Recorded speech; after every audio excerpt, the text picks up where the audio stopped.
how much have you guys been thinking about what some of those alternative paths might be and where she goes from here? Because, well, Neil, you mentioned after the game's release that to justify making a part 2, we had to do something not that the fans would be comfortable with, but something that would match the emotional core we found in the first game. And without that, there'd be no reason to do a part 3. Almost a year down the line now, have you found or began looking for that justification at all? How much time have you spent thinking about what might happen next? Quite a bit. When these games take so much to make. This one, been thinking about it for 7 years between when the last game came out and then when this came out. But actively full production, working on it for 4+ years. That you want to make sure you're jazzed by the idea that you have. It feels like it's challenging. It feels.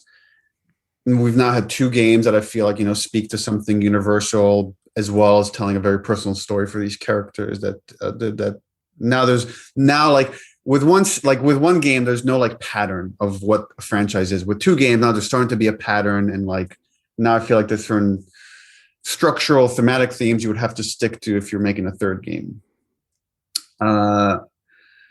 So I would say after we finish kind of like one of our big titles, it's like we take a long time to explore different ideas, whether it's going to be Last of Us 3, whether it's something new, whether there's some old franchise we want to go back to. And then like, we really have to, I like to fully explore all those fully, and then look at like, okay, we have all these ideas in front of us as a studio. What do we want to commit to? Because that's a huge commitment. It's a huge like monetary, time, passion, talent. So you think about all the opportunity cost that comes to that.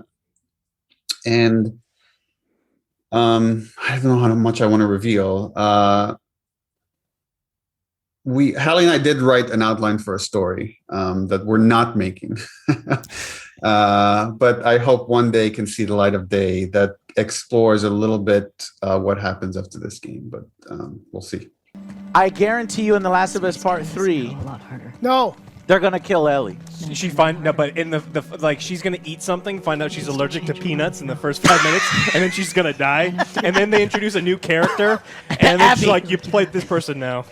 It's fucking Karen. They're gonna introduce motherfucking Karen in The Last of Us Part 3 and replace fucking Ellie with the way this shit is fucking going. Hell,